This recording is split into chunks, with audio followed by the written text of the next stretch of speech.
No, I feel like I should be standing up. You can do both. Do you want me to have the mic? You want me to have the mic or no?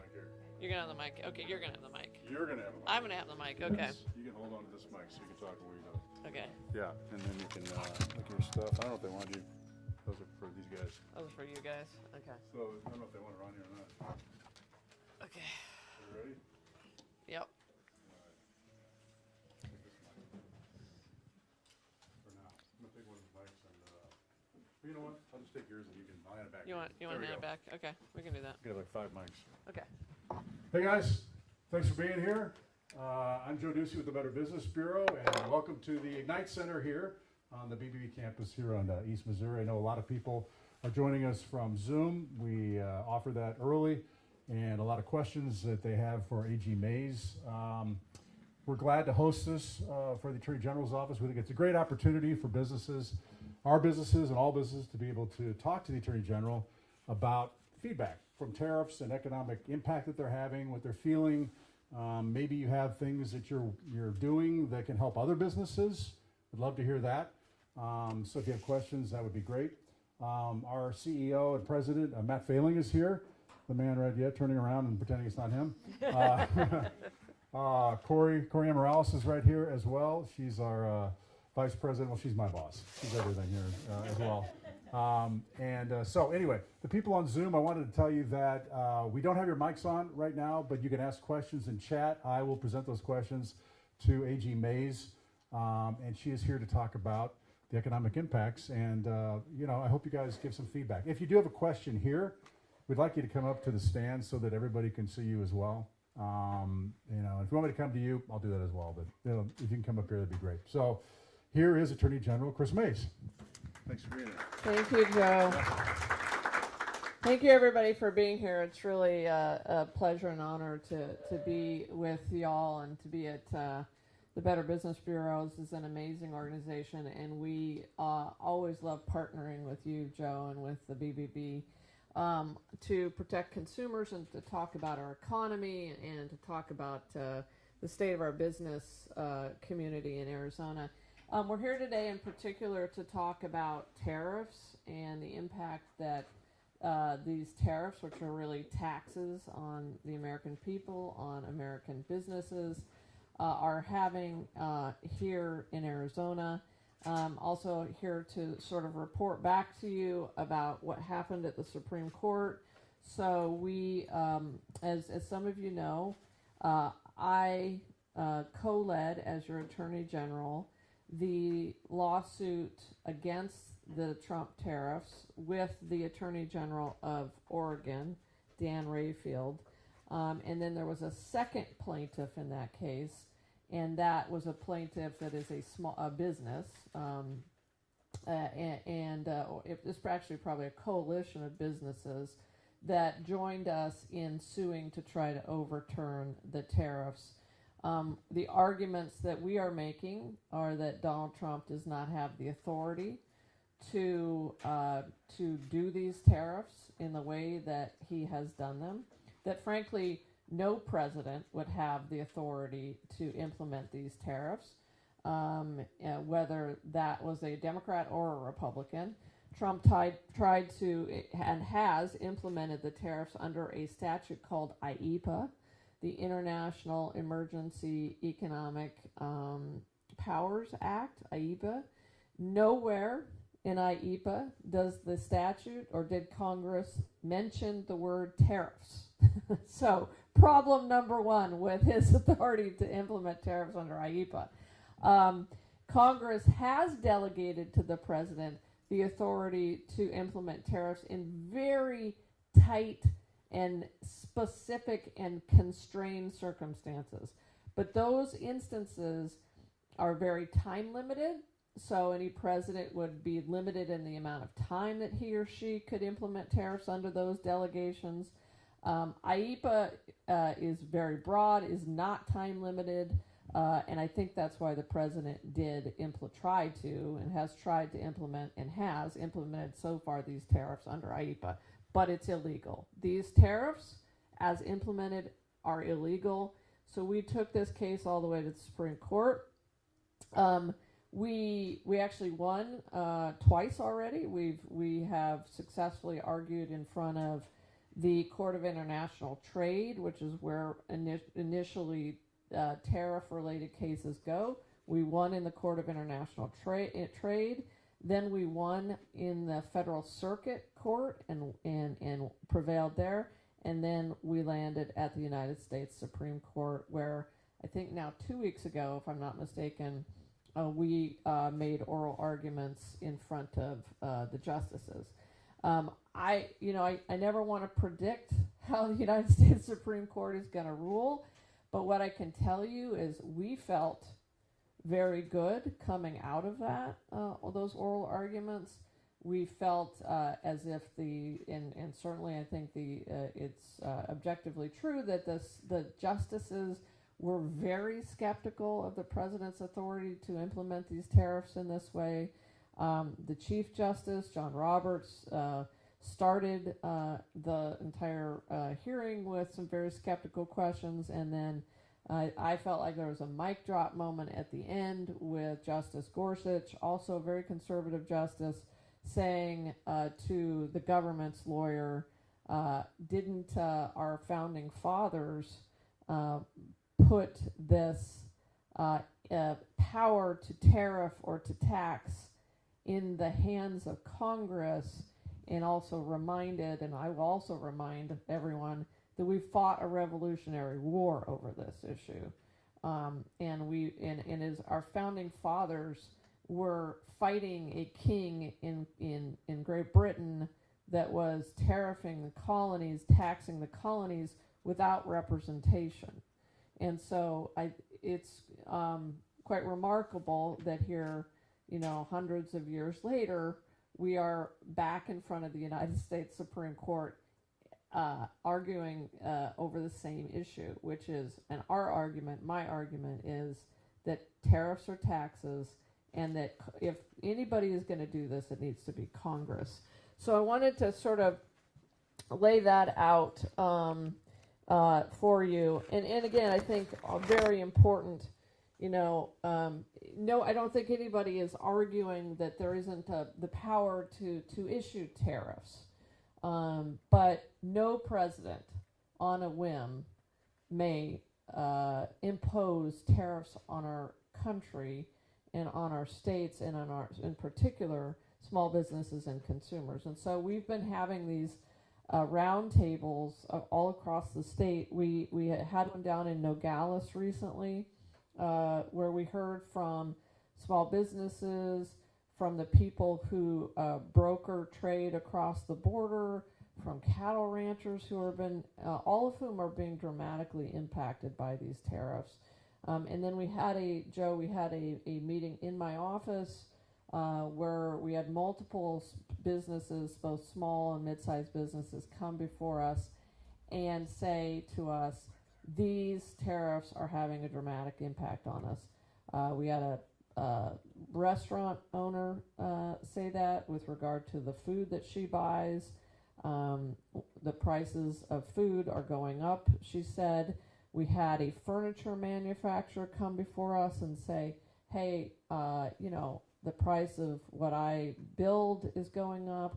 We had a cabinet, someone who does construction work, who has to buy cabinets, say the price of cabinets have gone up by 30%, and he had to go back to his customers and say, hey, the price of cabinets are going up by 30%.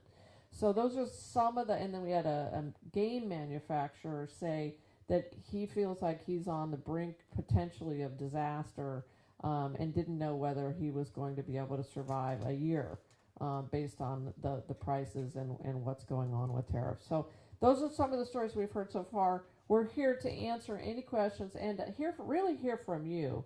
Would love to hear what you're thinking, what you are seeing with your businesses, what you're worried about with regard to the tariff scheme going forward. The last thing I'll say is this, because this is a question that I often get. And again, we don't know what the Supreme Court is going to do. We don't know how they're going to rule. But if they do rule in our favor, then the tariff scheme would be invalidated. My hope would be then that the tariffs would be refunded, because they should be refunded to the businesses that paid them. And yes, we're talking about tens of billions of dollars. I think the government has already collected at least $90 billion in tariffs, and that number could rise to more than $1 trillion in tariffs if these tariffs are allowed to remain in place. So Joe, I'll end it with that, and then maybe we can just take some questions or go around the room or whatever you think. That's great. We're waiting for some questions on Zoom. We have a lot of questions that people have asked in advance. Bring on the mic. We are waiting for questions from Zoom. Make sure this is on. 1, 2, 3, 4. There we go. We are waiting for questions on Zoom, and we have a lot of questions that we asked in advance. So if there's anybody here who has a question, let's do that first. One of the accredited businesses, you want to come up here? Anybody? I can come to you as well. All right. Let me know, because in the meantime, let me ask you a few. Okay. AG Mayes. No problem. Some of these are pretty. Yeah. Some of these are pretty basic questions, and you might have gone over some of this. But a lot of Esther asks, what is the state doing to help businesses who are mostly affected by the administration's tariffs? Anything more you want to say about that?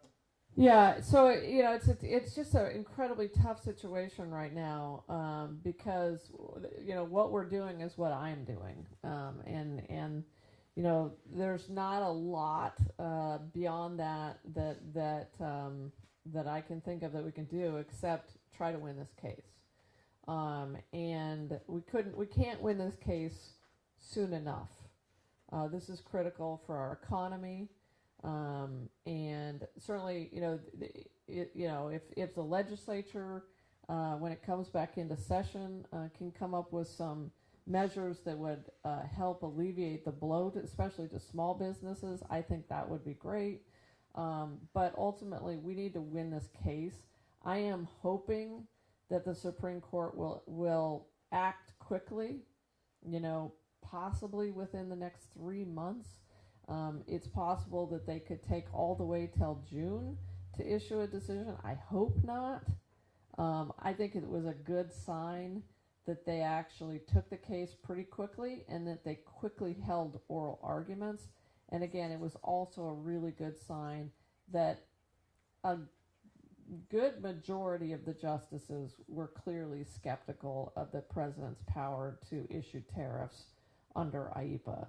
So hoping for a quick decision in the next 2 to 3 months, and then we will have to, as a country, figure out, and hopefully the justices will also lay out a guide plan or a guide path for how to refund, assuming they rule in our favor, how to refund the tariffs back to small businesses and businesses.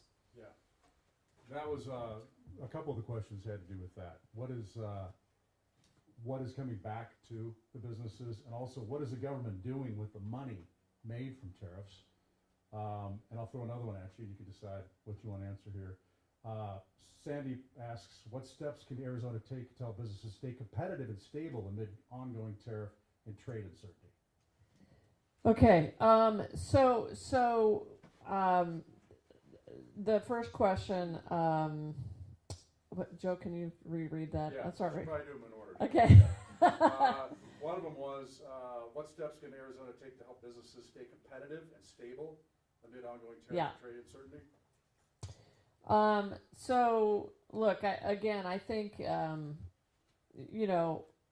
that's something that I hope the legislature will take up in this next session. Assuming, well, number one, let me just say this. Yeah. I wish that legislators across the political spectrum would speak out against these tariffs. We have a whole bunch of legislators who talk a good game when it comes to supporting businesses, but when it comes to the one thing that is destroying businesses right now in Arizona, they seem totally silent. So my Republican friends need to speak up and do what Republicans claim that they do. I don't mean to be political here, but that is fight these tariffs, make it clear that you're opposed to these tariffs, and help us make that case. And then I think what we all can do, we all can do as Arizonans is, support small businesses, especially as we head into the holidays. Support Arizona businesses. I mean, the truth is these tariffs and taxes are impacting businesses across the country, but please support small businesses and to help us get through the next, hopefully, just 3 to 4 months. The question I think you asked was, what are they doing with the money?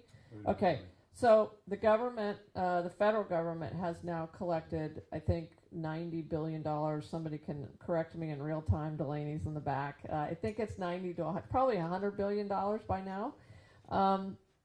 They are using this to close the budget deficit. But the budget deficit and debt was created by the massive tax cut for the rich that the big, quote unquote, beautiful bill engaged in. So so think about it this way.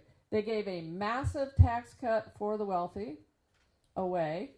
They blew a hole in the budget, and then now they're trying to fill the hole with these taxes on you, on consumers and small businesses. And that's what really this is. Number one, it's a tax on businesses that then the businesses have to pass on to consumers. Therefore, it becomes a tax on consumers. It's also a tax and a tariff on our farmers. We are hearing stories about farmers in Arizona being impacted because we do export farm goods to other countries. Those markets are being dramatically impacted, if not completely closed, by these tariffs. Okay. I wanted to ask a few questions to some of the people who are here. Let me ask you, Miss. Can I get your name and just the kind of business that you have? Judy, and I'm a realtor. Realtor. You have any questions about how this may affect you? Not specifically. I'm just here to listen, and of course, anything that affects the economy affects real estate. Okay. And how are you dealing with it right now? Have you noticed any difference in the way things are operating? The market's been slow for about 6 months, but it's not specifically, of course this has an impact, Right. but I think there's a lot of, real estate is Could be a lot lot of things, yeah. Okay. Yeah, one of the things that we've heard a lot about the tariffs is that they drive a tremendous amount of uncertainty. So I think they're leading to job losses. So if you have lost your job because of these tariffs, and we've lost an enormous number of jobs in America already because of the tariffs. If you've lost your job, you're not going to move. You may be worried about losing your house, let alone moving to another state or moving to another house. If you're the CEO of a company, you're not going to relocate your business to Arizona at a time when we have this incredible economic uncertainty. We have heard that from a lot of businesses that have said, this is just. In fact, recently at my business advisory committee, we had the head of the Southern Arizona Economic Development Organization, the fellow who is responsible for trying to bring businesses into Southern Arizona, say that economic development in Southern Arizona has come to a dead standstill. And he believes it's because of the uncertainty created by the tariffs.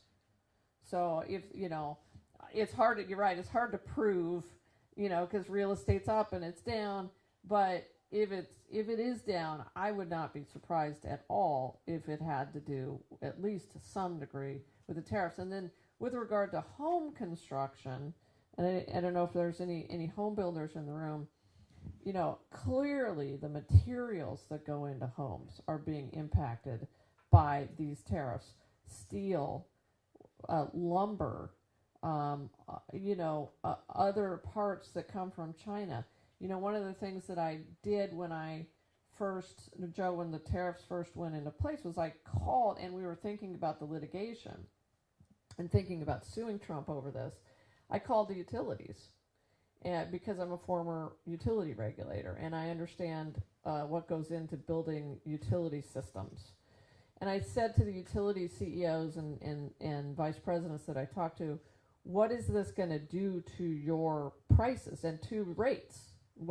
How is this going to impact rates for consumers, utility consumers, APS, Tucson Electric Power Company? They all said, Kris, we get our lumber from Canada, tariff on that, tax on that. That's going to increase the prices of the lumber for our poles. We get our transformers from Europe, tariff, tax on that. Got to increase the prices of transformers for the utilities. And we get our, I think they said wire and steel from, or some of it at least from China. Tariff, tax, that's going to increase the price on that. So, you know, anything that gets built, basically, in the United States has components coming in from other countries.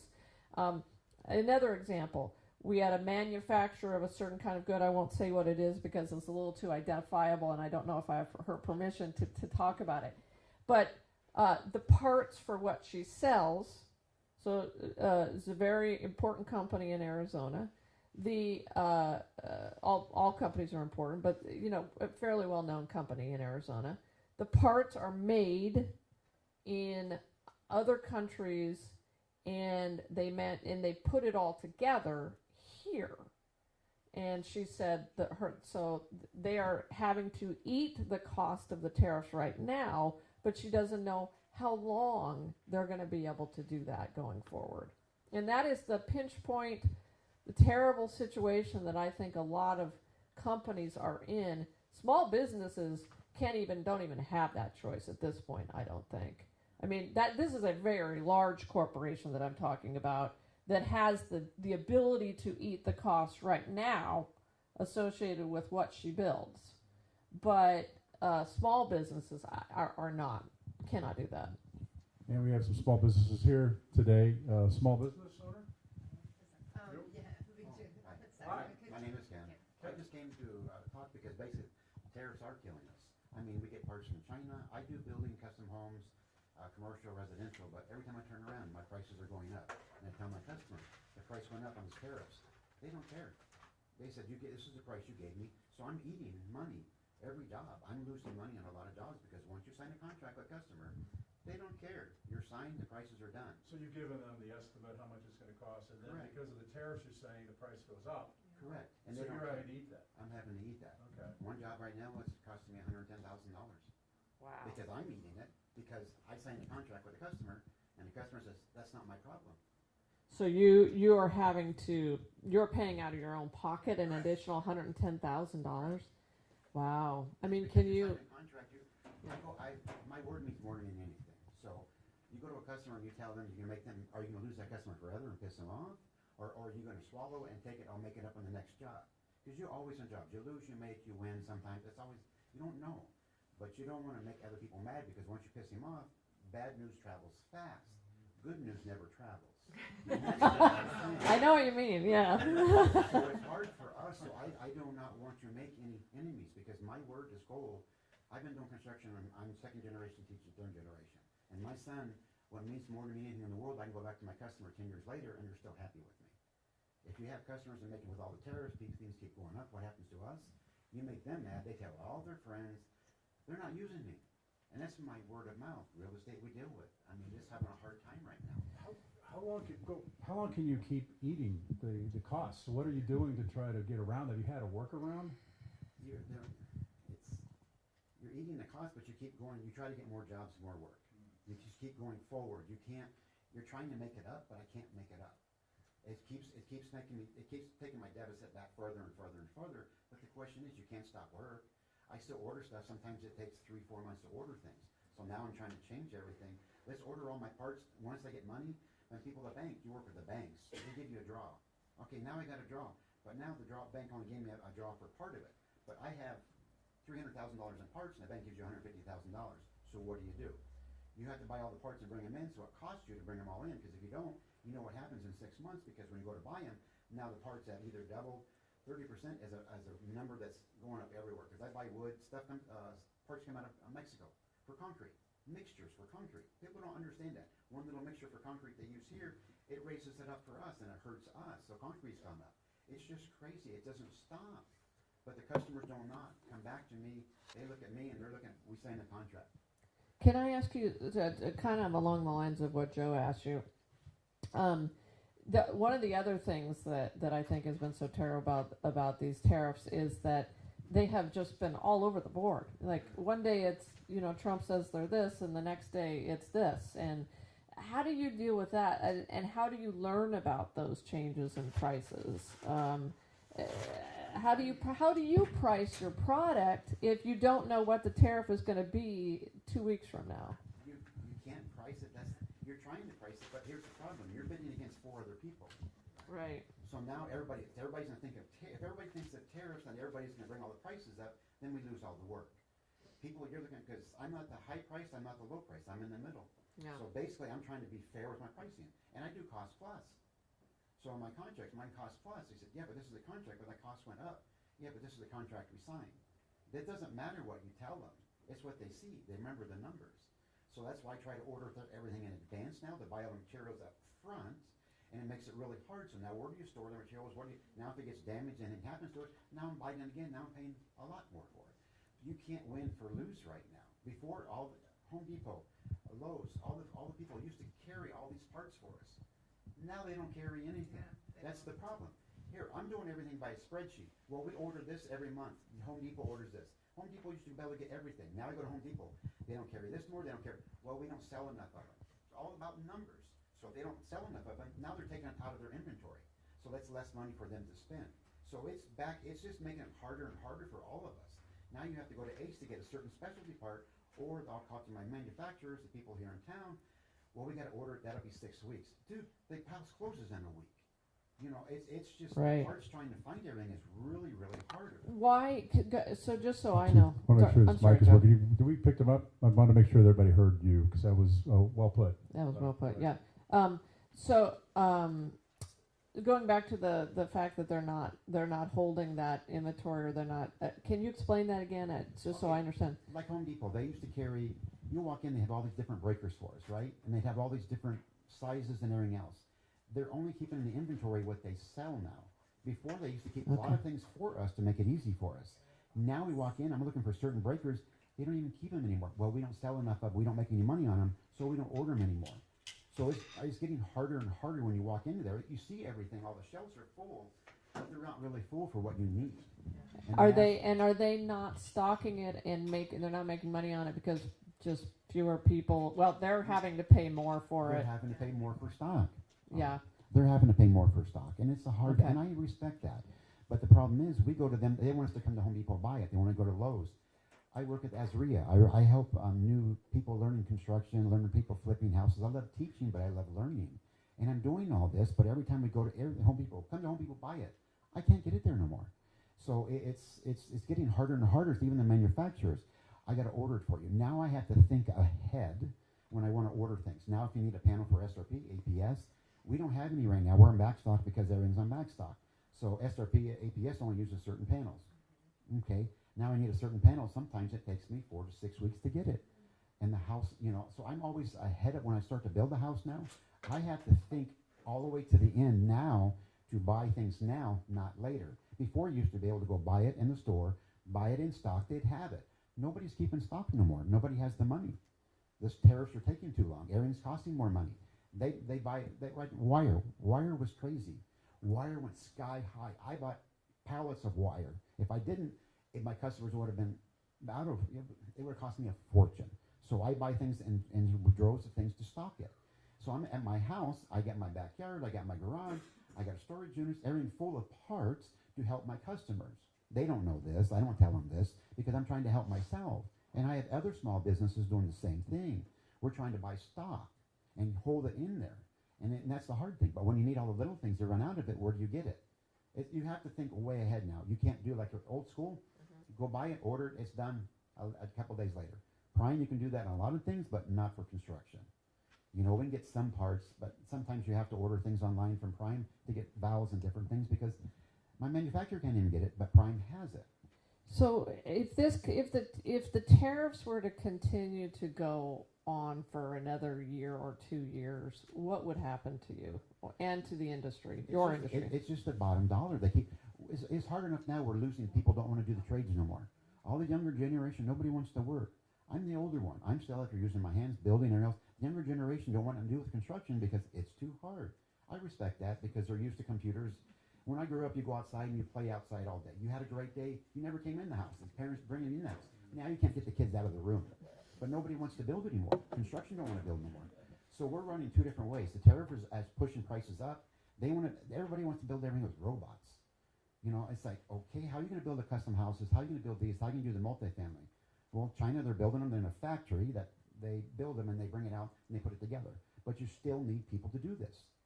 You still need cranes. You still need people. So it's just getting.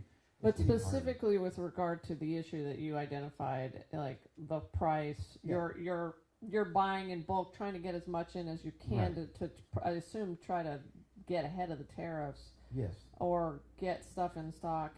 If the tariffs stay in place for 2 years, what does the future look like? It makes it harder for all my customers and for my people because it keeps raising prices. Yeah. It's like now we're going to have to basically put a tariff tax here just for basically not a tax, but we need to put an extra cushion here. Like a surcharge kind of thing. No, not even. Just like this is the tariff cushion. Like the bank always put 5% over. Anything happens, they give you 5%. Yeah. Now we'll have to go to 10 to 15% because we're going to call it a tariff cushion because we don't know how much the prices are going to keep changing, and that's the problem. So ultimately, at some point, the consumer will have to pay the price. The consumer keep paying it. I have people. I build houses for big people, little people, small people. And it's the small people I feel bad for because the other one's can afford it and do anything else. I'm trying to build a house for a school teacher. Nobody would build her house because her house was under $1 million. In different contract, I can't build that for you. And I respect the contractors, but I don't respect them because I won't make no money on her house because I'm going to pay somebody to build it, but you don't make no money. But you want to take care of the little people, the big people. That's why you do all of different things. So the tariffs are making it harder for the smaller people. Bigger people can absorb it a little bit. The smaller people can't. They push them out of the market. And we already have a housing crisis, housing shortage, and housing affordability crisis in Arizona. Right. And I keep trying to look at different ways. Foam houses. Can we print houses out of concrete? I'm always looking at all these different ways I can do things. Out of containers. I mean, I'm always trying to figure how can you do all these things? By the time I do it all with all the government regulations, it gets really hard and gets expensive for me. Yeah. No offense, it's just No, being that's honest. okay. Yeah. You know, yeah. we're supposed to do affordable housing, but they make it hard for us to do that too. You know, because the regulations, all the other stuff. So I'm trying to find a happy medium, and I still can't. And I'm dealing with people all over the world in different countries, just talking to them how they build things. So I love learning. I love the technology, but we still don't have the technology that's going to build a house out of printing a house as out of concrete, but it's not out of plastic. You know, we build some houses out of foam now. They're kind of cool, but it's all new. Everything's new, but it's still expensive. You know, technology's fun. We're learning. Thank you so much for telling us about that. It's fascinating. Thank you. And terrible also. Who else is here? Let me bug somebody else who doesn't want to be talked to. What's your business? My name is Kara Holt, and I own Active Resort Properties, and I specialize in 55 plus land lease communities, and so I work with seniors. And I'm here because I'm seeing boots on the ground effect with how senior citizens on fixed incomes are being affected. I work with a lot of people that could potentially be homeless if they're not able to find a home at a low price in a reasonable community where the space rents haven't increased 40% in the last, several years. For example, recently we had a home inspection, and I mean, this woman was basically in her car with her dog. She had a little bit of money to spend, and of course I always emphasize the importance of home inspections. The furnace was found to be potentially an issue. It's just a little old gas furnace. And so we got estimates for replacement of furnace, and several years ago it would have been $2,000 or $3,000, and we had bids coming in between $5,200 and $8,300 for the same furnace. And Wow. yeah, and she doesn't have that kind of money. And there is a weatherization program available for seniors, which there's a waiting list for right now. But she's basically using space heaters because that was her only option. You know, and I'm not educated on all of this. I'm here to learn and become educated, but I just wanted to speak out for the seniors, you know, that are on fixed incomes, because I'm seeing it.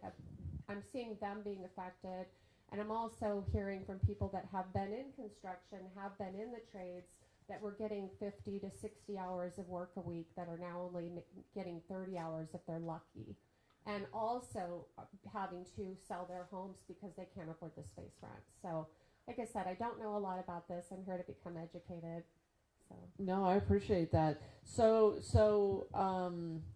These would be the folks that you're helping are folks who are trying to get into sort of lower income housing. Is it sort of mobile home type situations? Yeah, so it's across the board. It's actually across the board with the 55 plus communities. Yeah. So you still have a handful of family owned communities where they're being reasonable on their space rent. But the big corporations now own about 80% of all of the 55 plus communities. Oh, So right. space rents that were like $600 a month, you know, several years ago, now are over $1,100 a month. So people are being forced out of their homes that are on fixed incomes because they can't afford the rent increases. And in order to get into the communities, you have to be able to prove 3 times the base rent and income. So even though there's just a multitude of homes that are available, but I mean, as far as the trades and, you know, HVAC equipment and those types of things, I do see an increase, a huge increase in the cost of those things. And for people who are already struggling, you know, I mean, I see people, you know, they'll just put in a space heater because they can't afford an HVAC system, you know, or Wow. go without air conditioning. Yeah. Wow. And So- that's so devastating to hear. And we have seen multiple instances now in Arizona over the last several years of seniors dying in their homes. It's true. Yeah. And now the tariffs are likely feeding into the problem by increasing the amount of what it costs to fix an AC unit or to put one in. In addition to the huge space rent increases. So Right. it's the combination of all of the factors, and also being able to afford to buy food. I mean, with just inflation in general. So it's the cumulative effect of all of these things that is really affecting our seniors. And I believe our seniors are the fastest growing group of homeless. So I think it's you're something right. that needs to be addressed. I think that you make a really important point that I think gets lost sometimes, which is the cumulative impact of all of the price increases associated with the tariffs. So it's food. Starts with food. What does it cost to feed myself? Then it's housing. What does it cost to get into a home or to stay in a home because you need to fix things like air conditioning. And I'm really interested in the issue that you identified about these large corporations jacking up the cost of the land portion, because I think that's something our office could look at from an Arizona consumer fraud angle or an antitrust angle, because we've been hearing about that in other communities too. It's very interesting. The Department of Housing oversees the LTA, the landlord tenant for manufactured housing. Yeah. I'd be happy to discuss what my experience is. I've been in this industry for over 35 years, so I've grown up with multiple generations, and I've seen it. And it affects the businesses here too. Yeah. Because less people are able to afford to come here and spend money with our small businesses. Right, and Yeah. spend money. Yeah. That's a great point. Thank you. Love to follow up. That's great. Here's one for you. Okay. You'll love this one. It's from Lane. Lane says, what specific actions in the AG's office, what are you taking, what actions to monitor and mitigate the tariff-driven inflation of essential supply costs for local service providers, industry-driven companies that import most of their products? Yeah, well, so great question, these questions have sort of started me thinking about what we can do beyond the litigation. So obviously, as the top law enforcement officer and legal officer of the state, it's my job to represent the state of Arizona in court. We're going to continue to prosecute the case against the tariffs. But one of the things that your questions have raised for me is, how is the government, either at the state or national level, tracking the damage associated with the tariffs and how because in order to get money back to the companies that have been damaged, so clearly we have several companies in this room that have been damaged by these tariffs, we need to know who you are. And so I think we need to give some thought to a system that would track, and allow companies to report the damage that they have experienced so that they could eventually make a claim against the federal government to try to get the money back. Then, of course, the question is like even then further downstream, how do consumers get money back? That is a whole other question, But at some point, assuming big assumption, but if we win this lawsuit against the tariffs, the government will owe a lot of money back, about $100 billion. Let's say we stop it in 2 months. So let's just say, for the sake of argument, that's $100 billion that is owed back to companies. What is the system going to be for getting those companies their money back? In fact, interestingly enough, this came up in the middle of the oral arguments with the Supreme Court justices. I think one of the justices asked this question: how will we get the money back to businesses? One of the justices or somebody said, isn't this going to be a huge mess? And I think the answer from our lawyers was, yes, it will be a mess, but we still have to get money back to businesses that were harmed by these illegal tariffs if the Supreme Court sides with us and determines that they're illegal. So that is an important question about, maybe that's something that we can do. It's something I need to take back to our office. The other thing I will tell you is that we do these lawsuits protecting Arizona against the overreach by the federal government with other AGs, and I meet every other day with the other AGs, Attorneys General, by Zoom, and this is something I think that we should bring up on one of those calls, is how can we start to think about a future in which we have a system to get the money back to people.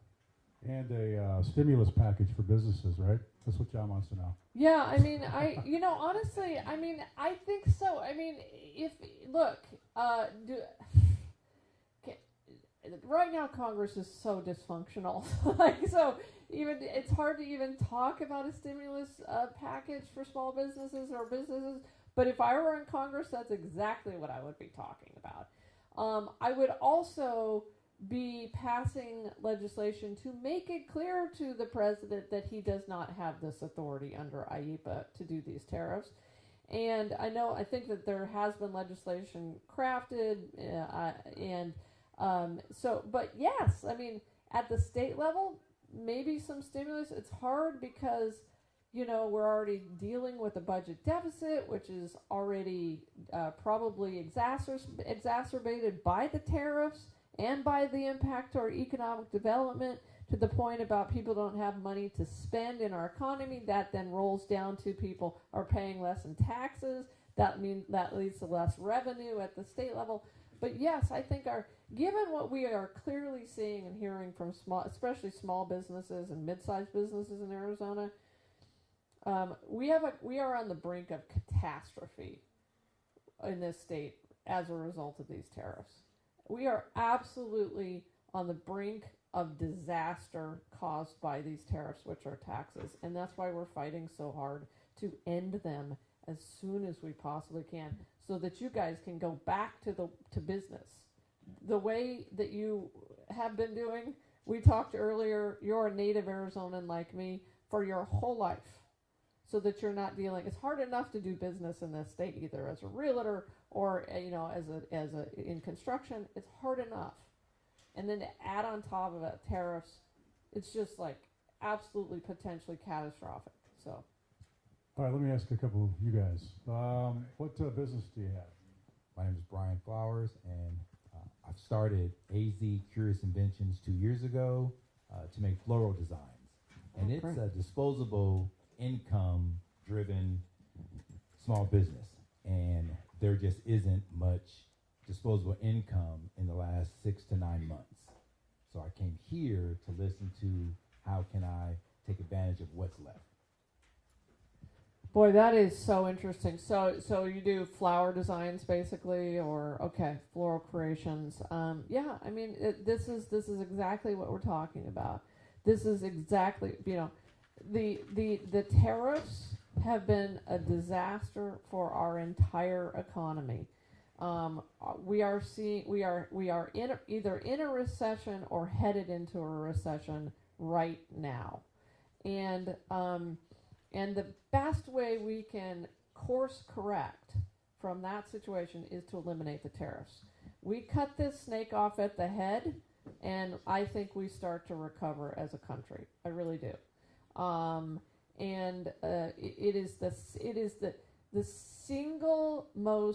single man-made economic disaster in the history of our country. I mean, think about that. One man decided that he was going to issue these sweeping tariffs illegally, and now our economy is on the verge of disaster. Period. So I hope I hope we can get this economy back to a situation in which people have disposable income again, because so many of our businesses depend upon it. Thank you for telling us that. I just wanted to say something on there just seems to be such a disconnect on what's going on, where the current administration to the layperson says, I'm punishing China, I'm punishing these people, and he's not. But people who aren't in business don't realize that. They think that's what's going on. And it's such a disconnect. How do we address that? I mean, it's such a really good point, and maybe one of the things that this whole situation has laid bare is that we are so interconnected internationally, right? And, I know that there are folks who believe, and certainly, like, you could see a scenario in which a tariff could be legitimate, right? A wartime tariff, or a tariff where a country is being particularly egregious in tariffing us. But one of the things that I think that we didn't realize, and I'll include myself in that category, is how completely interconnected our economies are worldwide, and how our prosperity as a country and as a state is dependent on our ability to engage in free trade. And that's what we're talking about. When we talk about a construction company that is having to increase prices and can't enter into a bidding process that's rational, because we have these enormous tariffs on China and Mexico and Canada, you begin to see how we are interconnected. And I know there, obviously President Trump wants to go backward 100 years. 200 years, probably 200 years. We can't go back 200 years. It just can't happen. And so, that is what the battle is over the law, first of all, and this was done illegally. And if President Trump wants to have the debate about tariffs, he needs to have it in Congress, where our elected representatives sit. And that is how our founding fathers meant it to be. They put the power to tax and tariff in Congress. That's where they put it. Why did they put it there? Because they were being unfairly tariffed and taxed by a king in England. And we had just fought a revolutionary war that changed the world forever and for better. And so they put it in Congress, and we had separation of powers. And that's what our lawsuit is about. It's about the separation of powers. It's about the founding of our country. It's about freedom, and it's about the rule of law. And we somehow, over the last couple hundred years, but probably especially in modern times, we forgot that we forgot about the separation of powers, or at least one guy did, and we also lost sight of the fact that we are so interconnected with the rest of the world. And I don't know the answer to your question, except I think we're learning it in real time. It's happening in real time. And when you look at the polling, this is one thing that I find hopeful about the situation. Two things. Number one, I do believe in my heart we're going to win at the Supreme Court. And number two, because we have to win, and because I believe that this Supreme Court is going to follow the law and the Constitution. And number two, Americans do not believe in this tariff scheme, and the polling is showing that. So it's been a painful lesson, I think, for everybody in how interconnected we really are as a country. And it's been most painful on people who can't afford it, who can afford it the least. And that's what's so heartbreaking about this situation, is that people who are already on the edge are being tipped over into disaster. And it breaks my heart every time I hear stories like that. Honestly, it breaks my heart. All right, I wanted to ask you about your business and if you're feeling any effects here. Do you want to say, AG? Yeah, my name is Lane Reed with Phoenix Commercial Cleaning, a local cleaning company here in Arizona. I would say that even though our costs probably aren't too affected, our client base is. Anything from industrial to schools, things like that impact, like CDLs, right? Those are different things that we're seeing impact our clients. Another aspect that I'm seeing is the corporations buying up these small businesses and making them all corporate level. Mom and pop businesses all over Arizona, I'm seeing, are being bought up by these big corporations, and then they get I don't know how to explain it right now. I'm not used to being on No, on the spot I agree. here, but Yeah. but anyway, but with that, these big corporations, they get tax incentives, right? Tax cuts, which is great for businesses, but we don't see that impact us right away like we do with tariffs. And so the big businesses can handle and push off because they have billions at their disposal, but it does impact our businesses dramatically. So, Lane, can you just describe further for folks, when you say it's affecting your customers, could you elaborate on that?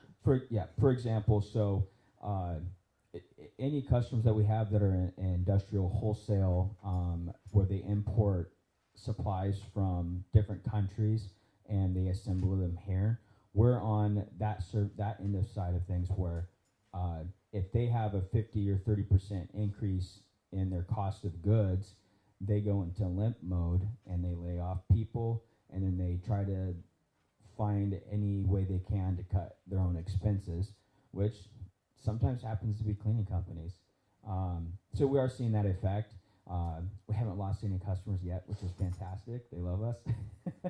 But we are seeing that people are scaling back with their services. So is there anything that is available that we can look at that will help with that Arizona's doing to help with the tariff impact for these manufacturers? I know that there gets tax incentives and tax cuts. Is there a tariff incentive that I mean, it's a really interesting idea, honestly. I mean, and not something that I had yet thought about, but maybe we as a group should get together and roundtable this and think. The legislative session starts, in a few months, and let's have these legislators put their money where their mouth is. They claim to be pro-business, and let's I think that we have all together now today and in previous roundtables that I've had shown how impactful these tariffs have been for our businesses. And even if it's a time-limited 1-year tax cut or tax exemption of some kind to help small to mid-sized businesses ride through the effects of the tariffs, because it's probably going to not just instantaneously get better. It'll take a little while for this to, maybe it'll get instantly better to some degree, but it'll probably take a little while for us to ride through the tail of what's bad about this. Let's talk about that. I don't know if we'd have legislators who'd be receptive to that idea. But even if it was a time-limited 1-year thing to help us get through this, I think that's fair.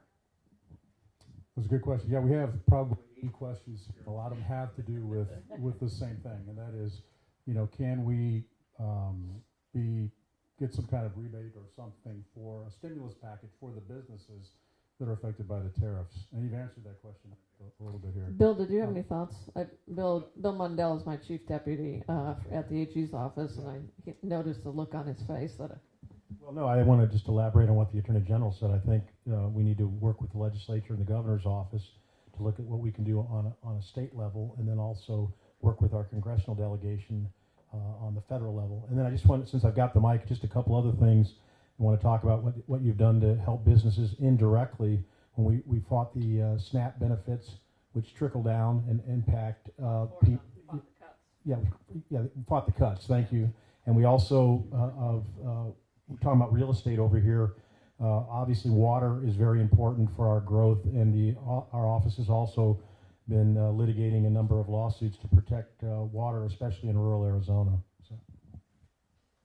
Yeah, the SNAP benefits lawsuit was important. Obviously, the shutdown finally came to an end, but that was impacting a lot of low-income folks as well, or about to. And so, thank God, we were able to get those SNAP benefits restored. But again, it was a situation where they were going to try to take $5 billion away.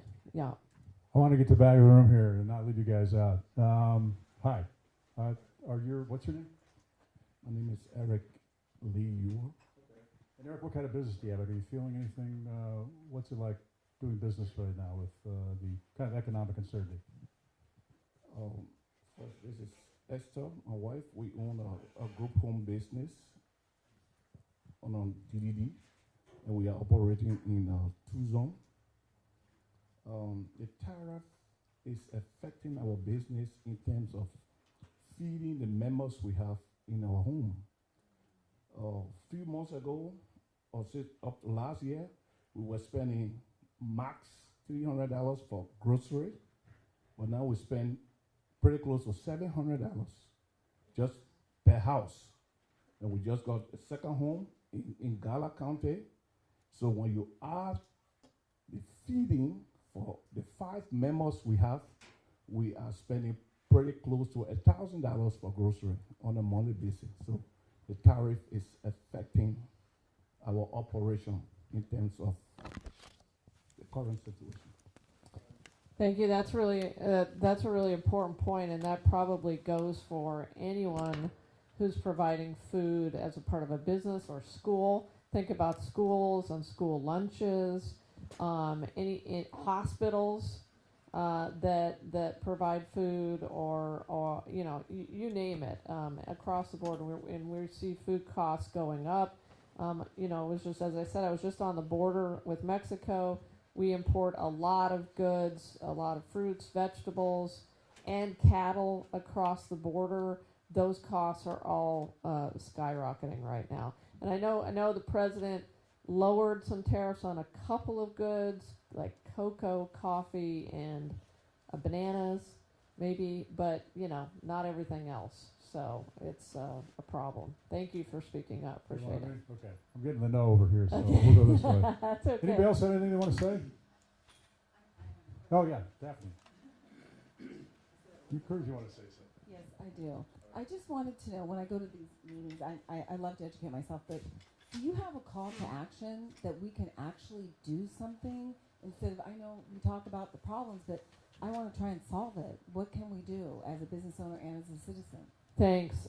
Great question. So I guess my call to action to all of you is please reach out to legislators and your members of Congress and say you are opposed to tariffs.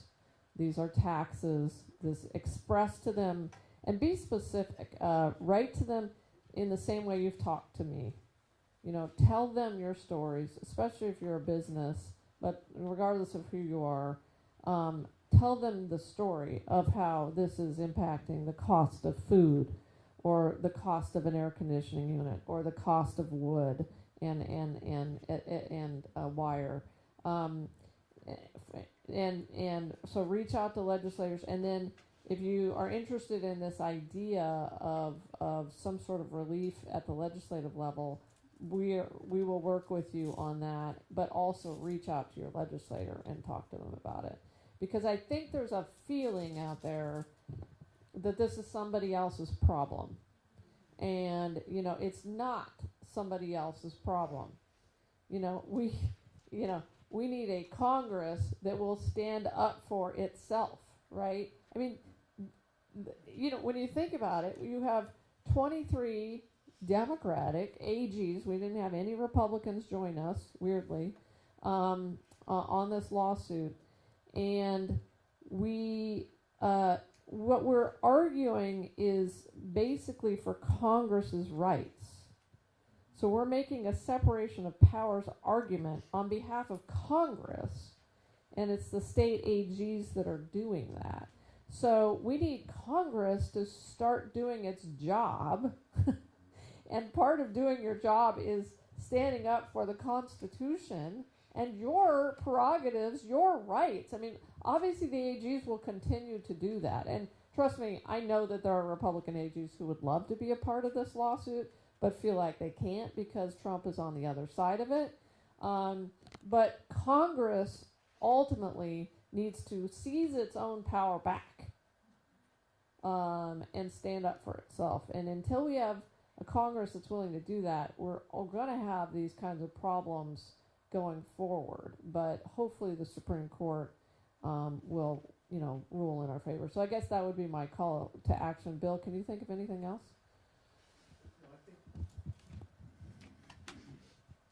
We'll be more than happy to schedule a meeting at our office and bring people together and look at ideas, as the Attorney General said, and look at some legislation. I mean, we work with the legislature, the governor's office on a regular basis. So the call to action, I would say, is let's get together a follow-up meeting at our office, brainstorm, and then go in unity to the legislator and tell them how it's impacting your lives and your businesses. I mean, again, just to reiterate what the Attorney General said, go and talk to your legislators and make them put their money where their mouths are. I mean, and make them help you, and we will be there with you to do that. And the other thing I would say is I don't know. I don't know if my staff is going to tell me I'm crazy when I go back to the office after this, but I do think one of the things we should think about is a registry of harmed businesses. So and maybe that's being done at the national level. I don't know yet. It's something that I want to look at. But also collecting your stories, or if you have other businesses that you feel like would be willing to tell your stories, those stories are really important. I know it takes some courage to even be here today. I appreciate that. But I always say I think we're going to get through this time with the 3 C's, with crowds, kind of like this one, with the courts, and I've got that covered, and courage. And we can all have courage, and this is a bipartisan thing too. This is not political, especially this issue. And we all have to come together as a country, regardless of our political affiliations, and stand up for our Constitution. And sometimes I'll just end with this, Joe, if you allow me. Whenever I file I'm about to get the hook, I know, but whenever I file a lawsuit, especially one like this that I think is so incredibly important for our country. And I think about what's going on right now. I think about what past generations of Americans must be thinking about this moment that we are in. And I believe with all of my heart that they are speaking to us across the ages. Generations of Americans who fought and died and sacrificed for our country. And I believe they are saying to all of us, fight. Fight for your country. Fight for your Constitution. And that's what these tariffs are about. They're about the American Constitution, and they're about our economy and, frankly, saving it. So appreciate you guys all being here. Appreciate these amazing ideas. And we'll go back and take them and talk about them. Thanks, Joe. Yeah, that was great.